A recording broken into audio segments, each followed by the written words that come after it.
lost track of time, don't know how to feel, but I'm not sorry. I'm lost in your eyes, are you even real? Assalamualaikum warahmatullahi wabarakatuh.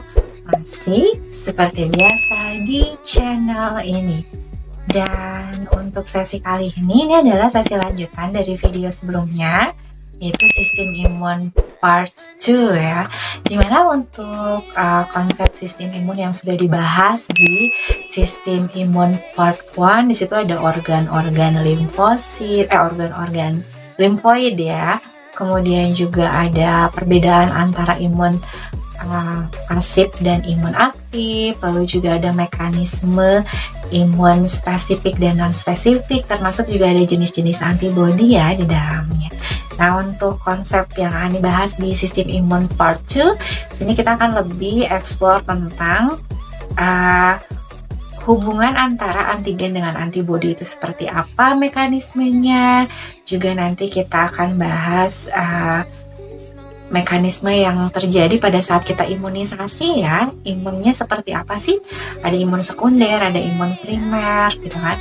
Lalu juga ada beberapa kelainan yang akan kita bahas. So, siap-siap ya buat masuk ke konsepnya. Tapi sebelumnya, seperti biasa, let's check this out.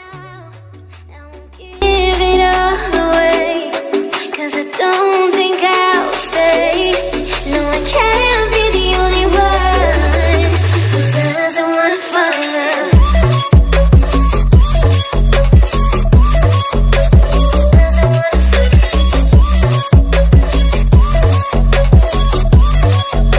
Doesn't wanna fall in love.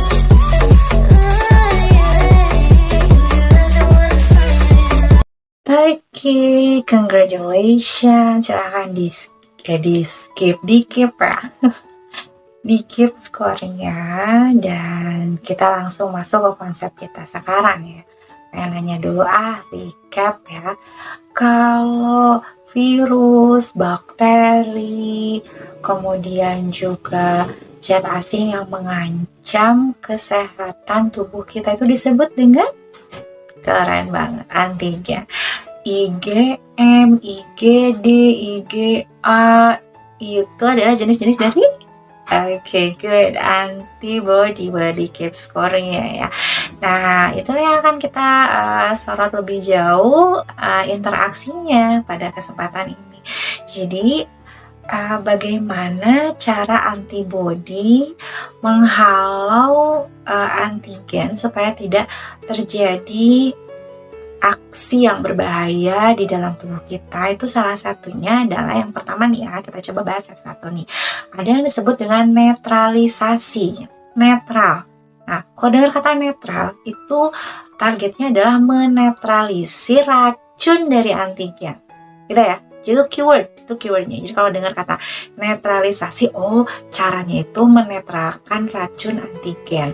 Definisi utuhnya adalah ikatan antara antibodi dengan antigen yang menghalangi antigen untuk tidak merusak sel target dengan cara menetralkan racun antigen. Seperti yang kalian bisa lihat di gambar kita. Nah, itu adalah ilustrasi dari proses netralisasi. Gimana? Gampang kan? Itu adalah cara yang pertama. Nah, seperti kita lihat bersama, di sini ada antigen beracun yang mendekati sel. Biasanya kan langsung tuh ya, kalau tidak ditanggulangi oleh antibodi. Nah, kini antibodinya udah siap. Terlihat di sini ilustrasi antibodi yang mencegah atau menghalangi antigen yang beracun tadi, dinetralkan racunnya, masuk ke fagositosis. Selanjutnya itu adalah aglutinasi. Masih ingat nggak? Aglutinasi itu artinya apa? Mantap, penggumpalan. Berarti dalam proses aglutinasi itu terjadi ikatan antibodi antigen yang mengakibatkan penggumpalan antigen. Jadi antigen itu dihambat kerjanya oleh antibodi dengan cara digumpalkan gitu ya. Aglutinasi merupakan proses interaksi antara partikulat antigen dengan antibodi seperti yang terlihat. Nah, Dan contoh lain misalnya ini ada virus yang menyerang sel darah merah yang biasanya menggumpalkan sel darah merah, tetapi dihalangi oleh antibodi virusnya seperti yang terlihat pada ilustrasi. Nah, dihalangi oleh antibodi sehingga tidak bisa menggumpalkan sel darah merah, atau si virusnya tidak bisa menyerang sel darah merah lagi sekarang. Jadi dia menggumpal oleh antibodi gitu ya. Sementara ada satu lagi yaitu presipitasi. Presipitasi itu ada di siklus air ya, kalau kalian tahu turun hujan gitu ya. Tapi akhirnya tuh kalau di konsep biologi itu disebutnya adalah pengendapan gitu ya. Jadi kalau dengar kata presipitasi itu mengendap, jadi hubungan antara atau ikatan antara antigen dengan antibodi yang menyebabkan pengendapan terutama di dalam cairan tubuh. Jadi kalau misalnya si serangan antigen itu berlokasi pada cairan tubuh kita, maka ikatan kompleks antigen antibodi itu dalam bentuk presipitasi. Jadi sudah ada 3 ya. Ada netralisasi, dinetralkan racunnya, aglutinasi, digumpalkan antigennya, dan ada presipitasi, diendapkan antigennya bila dalam cairan. Ya, kita coba lihat sekarang ada ilustrasi dari presipitasi di mana ada interaksi antara antigen yang terlarut dan juga antibodi yang terlarut sehingga menyebabkan endapan. Dan perlu diketahui bahwa ketika jumlah antigen banyak dan bisa diseimbangi oleh jumlah antibodi, maka itu menghasilkan sebuah zona yang disebut dengan zona ekuivalen gitu ya. Jadi antigennya bertambah tapi masih bisa diimbangi oleh antibodinya. Dan selain zona ekuivalen yang akan menghasilkan kristal yang tampak di bagian bawah berupa endapan, juga ada yang disebut dengan zona antibody excess di mana antibodinya lebih banyak dibanding antigen, dan ada juga antigen excess zone di mana antigennya yang lebih banyak. Jadi perbedaan antara presipitasi dengan aglutinasi adalah kalau antigen pada presipitasi terlarut, tapi pada aglutinasi itu partikulat atau berupa partikel kecil dan halus. Oke, untuk selanjutnya kita bahas jenis interaksi berupa aktivasi sistem komplement. Nah, berarti kan kita harus tahu dulu sistem komplement itu apa. Jadi sistem komplement itu adalah beberapa protein yang berada di dalam serum tubuh kita, kurang lebih ada 20 jenis protein, dan ketika diaktifkan maka protein ini akan mendorong enzim lisozim untuk membuat lubang pada sel yang berupa antigen itu gitu ya. Jadi sel virus itu nggak punya sel bakteri atau sel-sel target yang harus dihancurkan itu akan dilubangi setelah terjadi aktivasi dari sistem komplement ini. Jadi ketika rangkaian berupa 20 jenis protein yang ada dalam serum kita ini diaktifkan karena ada ikatan antara antigen dengan antibodinya, maka dia akan membuat lubang sebagai efek dari ikatan tersebut. Jadi berikatan dulu nih ceritanya, ada antigen diikat nih sama antibodi. Nah, ikatan ini akan merangsang pengaktifan protein tadi sehingga mendorong enzim lisozim. Enzim lisozim itu adalah enzim yang sifatnya melubangi, menghancurkan sel target. Jadi makanya sel yang sudah diinfeksi atau sel dari antigen itu sendiri itu akan dihancurkan sehingga tidak mengganggu sel sehat lainnya. Itu adalah mekanisme ikatan antibodi antigen selanjutnya. Jadi kalau dengar kata komplement pasti ujung-ujungnya lisis, berlubang. Itu keyword. Lisis, berlubang, komplement. Oke. Ya, sekarang kita coba lihat ilustrasi utuhnya ya, di mana sistem komplement ini sebenarnya dominasi terlibat dalam proses peradangan sebagai respon imun tubuh kita, juga dalam proses fagositosis yang sampai pada akhirnya menyebabkan sitolisis atau pecahnya, hancurnya sebuah sel. Nah, jenis antibodi yang terlibat dalam proses ini adalah IgG dan IgM ya, atau imunoglobulin G dan imunoglobulin M, itu ya, dominan. Nah, kalau yang kita lihat di sini adalah IgG ya, di mana dia akan berikatan dengan C1Q. Nah, C1 ini merupakan salah satu protein komplement yang ada dalam tubuh yang akan berikatan dengan antibodi untuk proses pengaktifan dan akan membelah menghasilkan C1S dan C1R gitu ya, dimana dua protein ini selanjutnya akan berikatan dengan protein lain di dalam serum tubuh kita. Jadi sistem komplement ini merupakan kumpulan dari sekian protein, kurang lebih ada 20 protein, dan terbagi menjadi 9 kelompok dari mulai C1 sampai C9 yang selanjutnya akan saling berikatan, saling mengaktifkan. Nah, seperti ini akan berikatan dengan C2 akan membelah lagi, nanti C2 akan berikatan dengan C4, kemudian menghasilkan respon lagi gitu ya. Di sini juga ada C3 yang akan juga berikatan dengan sel mas dalam tubuh. Basofil itu kan bagian dari sistem imun ya, yang merupakan bagian dari sel darah putih kita gitu. Nah, sambung menyambung terus menerus berikatan, saling mengaktifkan, makanya disebut dengan aktivasi sistem komplement, di mana sistem komplementnya ini sendiri merupakan kumpulan dari protein yang ada di dalam tubuh kita. Jadi tadi awalnya C1 sebagai pemicu utama ya dari sistem komplement atau protein pertama yang akan berikatan dengan antibodi, akan merangsang pengikatan selanjutnya dengan sistem komplement lain atau protein-protein pada sistem komplement lain. Targetnya apa sih? Nah, ini bikin lubang. Jadi kalau udah ketemu sampai C9, karena tadi saya bilang dari 20 protein itu akan terbagi menjadi 9 kelompok. Jadi dari C1 sampai C9 sistem komplement. Yang selanjutnya setelah berikatan akan membuat lubang dan terjadilah proses lisis dalam sel bakteri. Oke, selanjutnya masih pada ingat nggak sih fungsi limfosit B itu buat apa?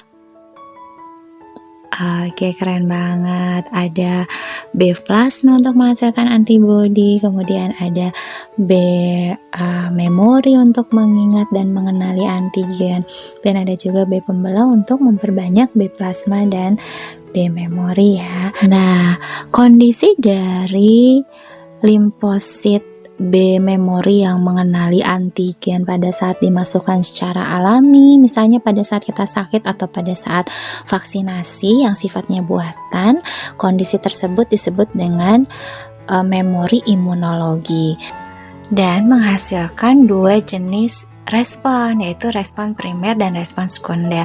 Respon primer adalah respon imun pada saat antigen pertama kali masuk, dan respon sekunder adalah respon lanjutan dari antigen yang sama pada saat masuk kembali ke dalam tubuh kita, gitu ya. Jadi bisa kita lihat di sini, titik A ini adalah pada saat pertama kali antigen masuk. Nah, kurvanya itu ada di titik yang ini ya, tidak setinggi respon pada saat terjadi masuknya antigen kedua kalinya. Nah, maksudnya seperti apa? Pada saat antigen pertama kali masuk, maka tubuh kita akan membuat antibodi, gitu kan ya. Kemudian tentunya B memori akan siap untuk mengenali antigen yang sama bila ada infeksi yang baru nanti, infeksi lanjutan maksudnya gitu ya. Nah, dan terbukti pada saat adanya infeksi lanjutan, maka responnya sudah lebih bagus, sudah lebih kuat dibandingkan dengan pada saat pertama kali adanya infeksi, karena tubuh kita udah siap dengan antibodi yang sudah dibentuk oleh B plasma. Jadi kerjasama antara B memori dengan B plasma untuk menjaga tubuh kita dari antigen yang sama. Jadi sekali lagi, respon sekunder selalu lebih tinggi dan lebih baik dibandingkan dengan respon primer atau pada saat pertama kali. Nah, kita lihat juga di kurva untuk antigen yang berbeda, antigen B, maka rendah juga kurvanya. Kenapa? Karena ini disebutnya adalah fase primer apa sekunder? Primer, karena B baru pertama kali masuk. Nanti kalau misalnya setelah dibentuk antibodi pada fase primer kemudian datang lagi tuh antigen yang sama, maka respon sekundernya akan jauh lebih baik dan meningkat dibandingkan dengan respon primer pada saat antigen B pertama kali masuk. Begitu ya. Nah, aplikasi yang dilakukan dari dua konsep ini adalah proses imunisasi. Bayi sengaja diimunisasi untuk memasukkan antigen pertama kali sehingga memunculkan respon primer. Sehingga pada saat masuk ada infeksi dari antigen sesungguhnya dan sama, akan muncul respon sekunder. Jadi tubuh bayi sudah jauh lebih kuat untuk bisa melawan antigen sesungguhnya karena sudah dirangsang dulu pada saat imunisasi yang menghasilkan respon primer gitu ya. Jadi peran dari imunisasi adalah untuk menghasilkan respon sekunder yang jauh lebih meningkat dan membuat tubuh kita lebih kuat. Itu adalah proses imunisasi dan ini ada beberapa jenis imunisasi ya.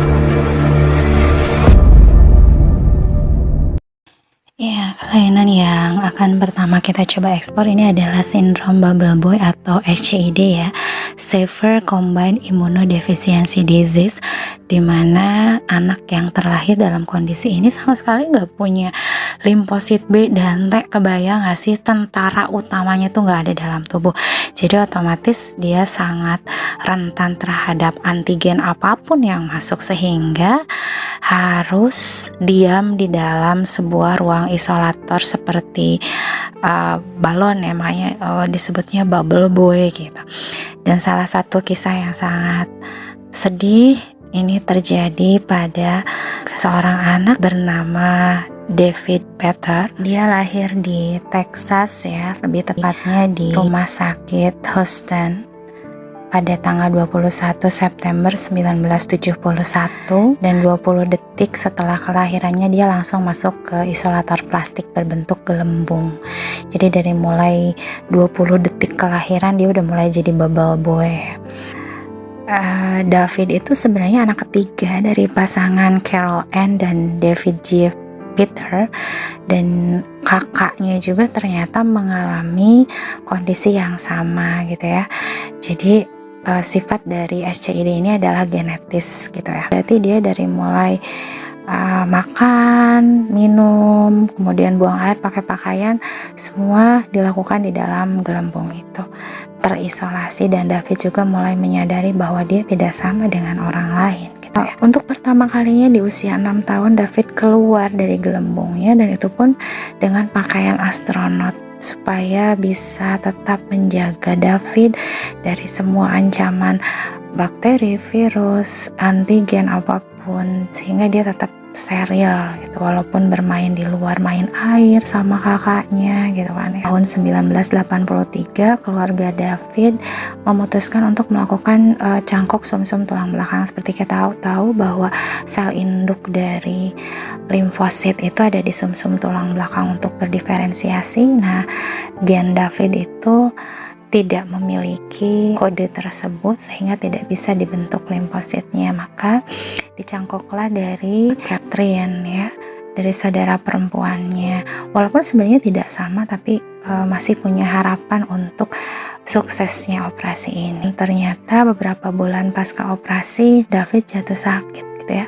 Dia terserang demam, diare, mimisan, dan ternyata positif mengidap limfoma atau kanker yang menyerang sistem imun. Jadi betapa bersyukurnya kita, Fabiayalah ya Rabbi komatu kadiban, ya Allah kita punya limfosit A dan limfosit B gratisan dari mulai lahir gitu. Sementara David itu tidak punya dari awal, sehingga pada saat terkena sedikit saja antigen itu langsung udah limfoma ya di situ ya. Ini juga selain limfosit B dan T juga tidak punya sel natural killer yang menjaga tubuh kita dari semua jenis kanker gitu ya. Dan dokter menyarankan David untuk dikeluarkan dari gelembung untuk menjalani perawatan intensif. Ini pertama kalinya David keluar tanpa bubble gitu kan ya. Terus papanya nanya, "Gak apa-apa David kalau keluar," gitu kan. David jawab, "Daddy, I will agree anything for better," kata gitu ya. Dan akhirnya David keluar tuh dari gelembungnya. Kemudian mamanya David tuh untuk pertama kalinya megang, nyentuh, kontak fisik sama David, meluk gitu ya. Dan itu juga untuk terakhir kalinya, karena kondisi David semakin memburuk dan langsung koma setelah itu. Dan setelah 15 hari keluar dari gelembung, David pergi. Tepatnya pada tanggal 22 Februari 1984, jadi usia 12 tahun ya. Dan itulah dia kisah David the Bubble Boy. Beberapa tahun, lebih tepatnya April 2000, tahun 2000, tim riset yang dipimpin oleh Dr. Alain Fischer, dia adalah dokter imunologi dari Rumah Sakit Necker Enfants Malades Paris. Dia berhasil menyembuhkan 2 bayi yang positif SCID dengan terapi genetis. Seperti apa tahapannya? Jadi Fischer mengambil sumsum tulang penderita itu usia 8 dan 11 bulan ya, yang 2 bayi itu. Terus sel-selnya dimandikan, istilahnya dipilih dan diekspor dengan fibronectin, yaitu suatu protein yang membuat sel-sel itu lebih mudah menerima terapi.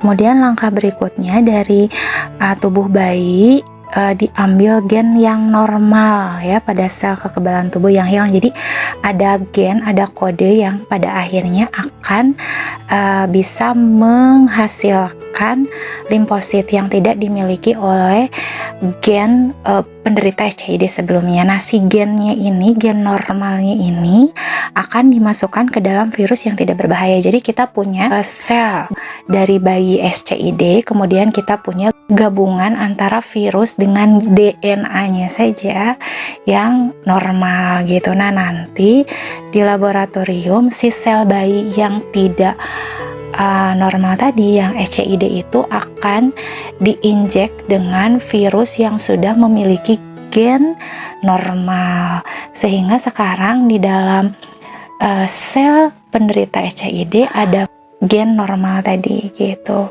Nah, nanti dikultur selama 3 hari si sel tadi. Setelah 3 hari tambah banyak, kemudian diinjekkan ke dalam tubuh bayi, ke dalam sumsum tulang belakang terutama ya, sehingga bisa menghasilkan limfosit gitu. Karena sekarang sel yang awalnya tidak punya gen imun, sekarang sudah ada gen imunnya yang dibawa oleh virus tadi. Jadi di sini ada gabungan antara sel yang tidak normal dengan gen normal yang dibawa virus gitu ya. Dan ternyata hasilnya luar biasa. Setelah terjadi ekspor treatment tersebut, tubuh kedua bayi mulai memproduksi sel-sel kekebalan itu gitu ya. Dan 3 bulan kemudian sudah bisa meninggalkan rumah sakit tanpa suntikan antibiotik apapun, perawatan apapun. Jadi udah bisa survive sendiri seperti itu, subhanallah ya.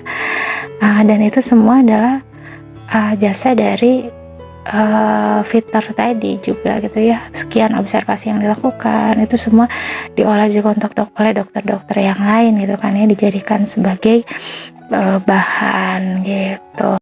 Contoh kelainan sistem imun selanjutnya adalah lupus yang biasa kita kenal dengan istilah autoimun ya, di mana sistem imun kita menyerang bukan pada antigen tetapi malah pada organ tubuh kita sendiri gitu. Jadi salah sasaran atau salah target. Dan kebanyakan yang menderitanya itu adalah perempuan, di mana gejala yang paling dominan dan menjadi ciri khas itu adalah butterfly rash atau kemerahan pada daerah wajah, jadi membentuk seperti sayap kupu-kupu ya.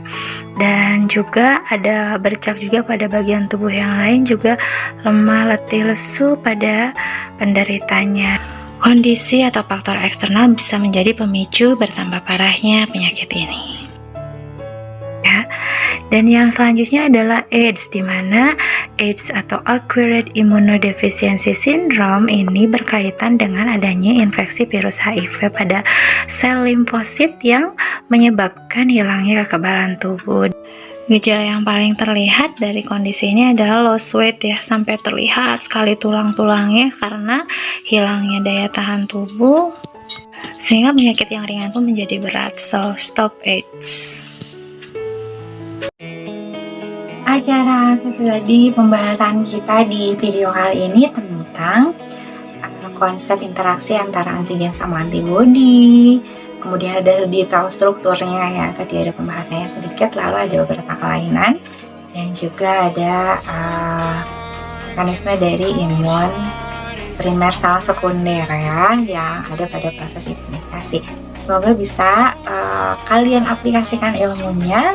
Jasinkan misalkan ada pertanyaan dari teman kita, saudara kita, lingkungan sekitar kita, kebetulan memang sedang terjadi gitu. Jadi kita nggak polos tanpa knowledge ya, kita udah tahu ilmunya seperti apa.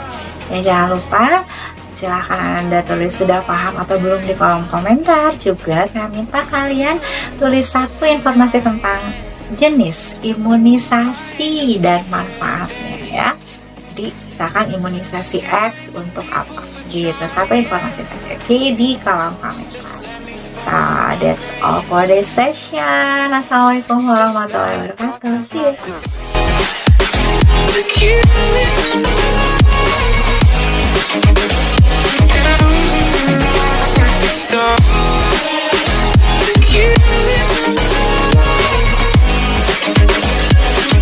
Just let me fall to my